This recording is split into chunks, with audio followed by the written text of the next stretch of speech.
పేరులో ఎండ్ అయ్యే అక్షరం తో ఎండ్ అయితే చాలా కష్టాలు ఉంటాయి అంటారు. నాకు తెలిసి నేను ఒక 100 మందిని ఇంటర్వ్యూ చేసి ఉంటాను సార్ ఇప్పటివరకి. 100 మందిలో రమేష్ అనే వాళ్ళను దాదాపు ఒక 60-70 మందిని చేశాను. వాళ్ళు ప్రతిసారి కష్టపడుతూనే ఉంటారు. వాళ్ళ కష్టానికి తగ్గ ప్రతిఫలం ఉండదు. ఏ బిజినెస్ స్టార్ట్ చేసినా లాస్ అవ్వడం, ఏదైనా ఉద్యోగానికి పోయినా వీళ్ళకి తగినంత వృద్ధి ఉండడం. అసలు ఈ రమేష్ అనే పేరులో ఉన్న ఆ లోపాలేంటి సార్? యాక్చువల్గానండి, రమేష్ అనే పేరు ఉదాహరణకి తో ఎండ్ అయితే ఎవరైనా రమేష్ కానీ, సురేష్ కానీ, అవినాష్ కానీ ఇట్లా ఏదైనా తో ఎండ్ అయినటువంటి పేరు ఆర్ అనే అక్షరంతో పేరు మొదలయ్యేటువంటి వారు ఎవరైనా కానివ్వండి, వీళ్ళు ముఖ్యంగా మీరు పాటించవలసిన నియమాలు ఒకటి చూడండి. వీళ్ళకి ఎప్పటికీ జీవితకాలంలో ఈ నియమాలను గనక వాళ్ళలో ఉంటే చాలా వరకు నష్టపోతారు. రమేష్ అనే పేరు పెట్టుకున్నటువంటి వారు 1వ తారీఖు 10, 19, 28వ తేదీల్లో కానీ 3, 12, 21, 30 ఈ తేదీలలో కానీ జన్మించకూడదు. జన్మిస్తే చాలా వరకు నష్టాలు జరుగుతాయి. రమేష్ వివాహం చేసుకున్నటువంటి తేదీ 1, 10, 19, 28 చేసుకోకూడదు. 3, 12, 21, 30 తేదీలలో చేసుకోరాదు.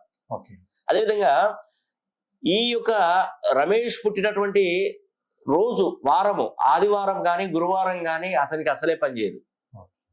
వివాహం చేసుకున్న ఆదివారం గురువారం చేసుకుంటారు, అసలే చేసుకోవచ్చు. దానివల్ల భార్యాభర్తల మధ్య విభేదాలు, నష్టాలు, గొడవలు ఎక్కువగా ఉంటాయి.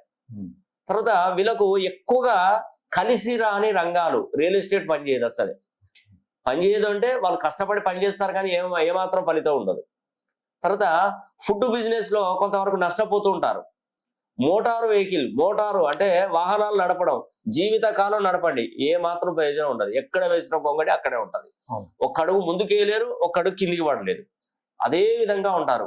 నువ్వు 100 సంవత్సరాలు కాదు, 20 సంవత్సరాలు, 30 సంవత్సరాలు ఏం సంపాదించావు రమేష్ అంటే, ఏముందండి బ్రతకడానికి సరిపోయింది జీవితం అంటారు. జీవితం ఇలా ఉంటే ఎలా? ఎదగాలి, నంబర్ 1 పొజిషన్కి వెళ్ళాలి. అలా వెళ్ళాలంటే మీ పేరులో ఉన్నటువంటి సంఖ్యాబలం ఖచ్చితంగా 270 డిగ్రీలు దాటాల్సిందే. అలా దాటినటువంటి రమేష్ కు మంచి అదృష్టం అనేది ఉంటుందండి. ఆ పేరులో సంఖ్యాబలం పర్ఫెక్ట్ గా ఉండాలి. ఇంకొకటి ఏంటంటే, రమేష్ అనే పేరు పెట్టుకున్నటువంటి ముఖ్యంగా వీరు మీన రాశిలో కానీ ధనుస్సు రాశిలో కానీ ఈ యొక్క 2 రాశులలో జన్మించినా చాలా వరకు నష్టాలు వస్తాయి. అదేవిధంగా ఇక్కడ మనం గమనించండి, అదేవిధంగా గురువు సంబంధించిన మీన ధనస్సు, తర్వాత మనకు సింహరాశిలో జన్మించిన రమేష్ అనే పేరు పెట్టుకున్న సింహరాశిలో జన్మించారనుకోండి, చాలా వరకు నష్టాలు జరుగుతాయి. ఒక్కసారి గమనించండి. అలాంటి వారు ఎవరైనా ఉంటే ఖచ్చితంగా మీ పేరులో మాత్రం ఖచ్చితమైనటువంటి సంఖ్యాబలంలో మీరు ముందుకు వెళ్ళండి, మంచి జరుగుతుంది.